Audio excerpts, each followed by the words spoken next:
mbahaye ikaze. F-35 ni indege zihambaye cyane, ni indege zikorwa n'igisirikare cya Leta Zunze Ubumwe za Amerika. Uyu munsi reka dutembere mu ruganda Lockheed Martin rukora izi ndege za F-35. Ni indege zihambaye cyane. Uyu munsi reka tukubwire byinshi utabwiwe ku ikorwa ry'izi ndege z'igisirikare cya Leta Zunze Ubumwe za Amerika za F-35. Turarebera hamwe amakuru ari kuvugwa ko Israel yabashije kuba yakora ikoranabuhanga ridasanzwe ryo kugenzura abanyepalestina batuye mu mujyi wa Gaza. Yes, njye nitwa Mr. Sam, mbahaye ikaze.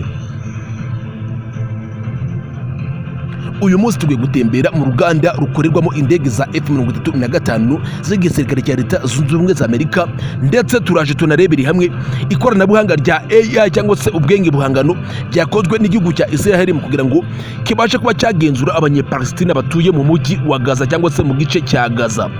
Yes, nabahaye ikaze. Njye nitwa Mr. Sam, niba utarakora subscribe hano kuri Mukira Entertainment, uyu ni umwanya wo kuba wakora subscribe. Yes, bahaye ikaze. Ni uruganda runini cyane ruherereye muri Leta ya Texas muri Leta Zunze Ubumwe za Amerika. Uruganda rukorerwamo n'ibihumbi byinshi by'abakozi benshi cyane bakora amasaha 24 kuri 24 bubaka izi ndege z'intambara z'igisekuru cya gatanu zikomeye kurusha izindi mu gisirikare cya Leta Zunze Ubumwe za Amerika zitwa F-35 Lightning II Joint Strike Fighters. Ubundi mu magambo arambuye indege bayita F-35 cyangwa se F ivuga fighter, Lightning ya kabiri Joint Strike Fighter. Iyi niyo ndege ihambaye igisekuru cya gatanu ikomeye kurusha izindi mu gisirikare cya Leta Zunze Ubumwe za Amerika. Uruganda rwa Lockheed Martin ruherereye i Fort Worth muri Texas rukora izi ndege buri mwaka, rubasha kuba rwakora indege zigera kuri 150 buri mwaka. Ni indege zihambaye cyane. Izi ndege ushobora kuba uzibona mu bindi bihugu bitandukanye by'inshuti na Leta Zunze Ubumwe za Amerika. Izi ndege zirahambaye cyane dore ko zishobora kuba zakora ibikorwa by'udutendo ku buryo n'Abarusiya basigaye bazitinya ku rwego ruhambaye cyane. Uruganda rwa Lockheed Martin rushobora kuba rwakora izigera ku 150 buri mwaka. Air Force Plant Lockheed Martin ni uruganda ruhambaye rukora izi ndege.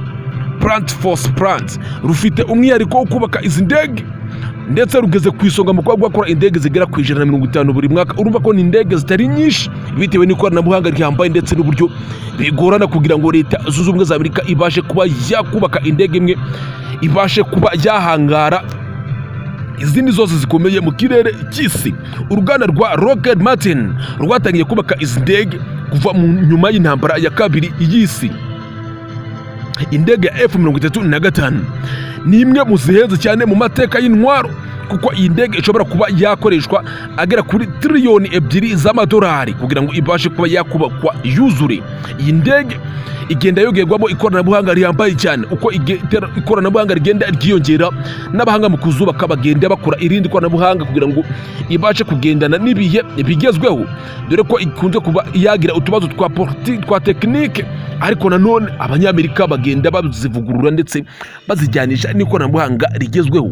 Kubaka indege ya F-35 bifata amezi agera kuri 18 mu mirimo ikorwa amasaha 24 kuri 24.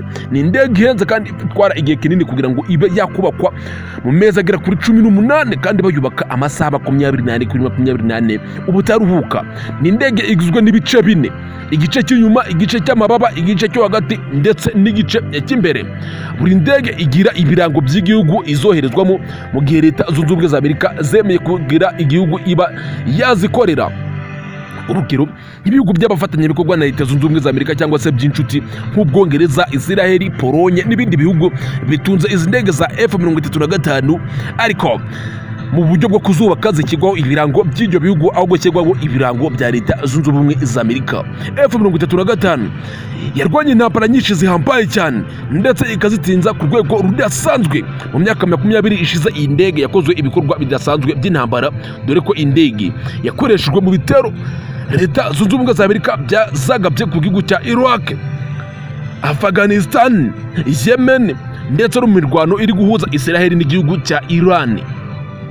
Iyi ni indege ihambaye cyane F-35. Ese hari andi makuru menshi wari utayiziho?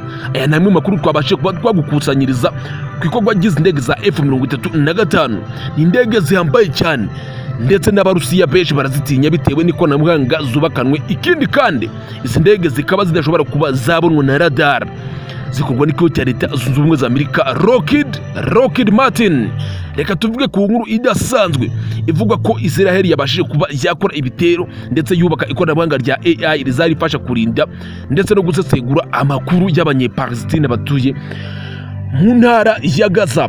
Yes, Israel yakoze ikoranabuhanga rya AI cyangwa se Artificial Intelligence, ubwenge buhangano buzajya bukusanya amakuru ndetse bukanasesengura ibyo abanyepalestina batekereza ku ntara ya Gaza by'umwihariko.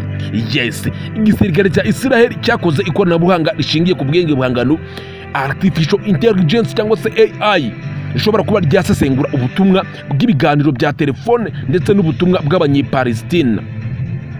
Nkuko iperereza ry'ikinyamakuru The Guardian ribigaragaza, igikoresho cyubatswe na unit igizwe n'igisirikare cya Israel y'ibihumbi 8,200.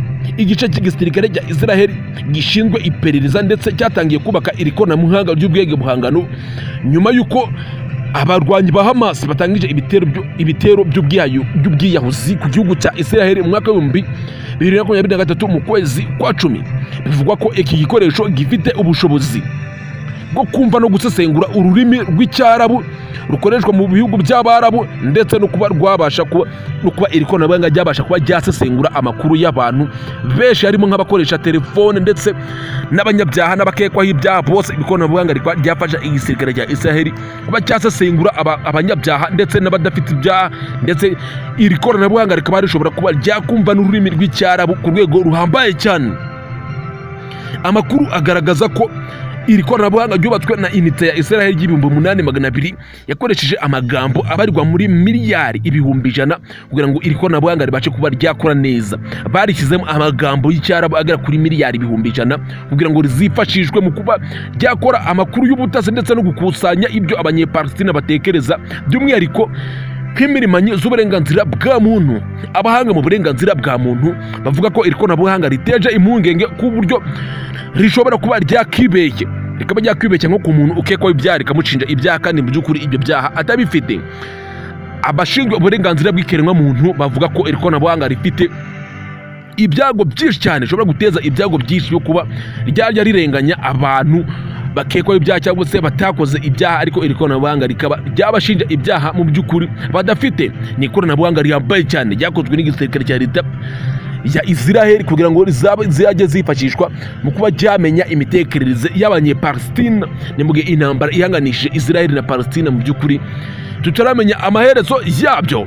Nubwo Israel itavuze byinshi kuri iri koranabuhanga, bamwe bahoze muri serivisi z'iperereza ndetse no mu nzego z'iperereza za leta zunze ubumwe za Amerika n'Ubwongereza bavuga ko gukoresha iri koranabuhanga rya AI mu butasi bishobora kuba byateza ingaruka zikomeye cyane, bitewe nuko ikoranabuhanga mu by'ukuri ni ikoranabuhanga nyine riba rishobora kwibeshya rikaba ryafata abantu rikabacinja ibyaha mu by'ukuri badafite.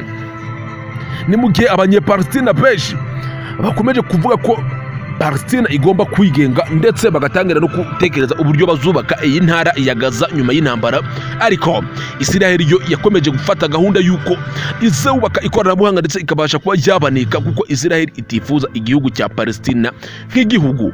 Yes, aya namwe makuru ari kuvuga mu itangazamakuru bihambaye cyane. Njye nitwa Mr Sam, ndabashimiye mwese mwadukurikiye. Niba utarakanda subscribe, uyu ni umwanya wo kuba wakora subscribe. Ndabashimiye cyane mwese mugenda muduha n'ibitekerezo, ukande like kuri iyi video, ubundi uduhe n'igitekerezo muri comment cy'izindi nkuru twazavuga mu biganiro biri imbere. Nje nitwa Mr Sam.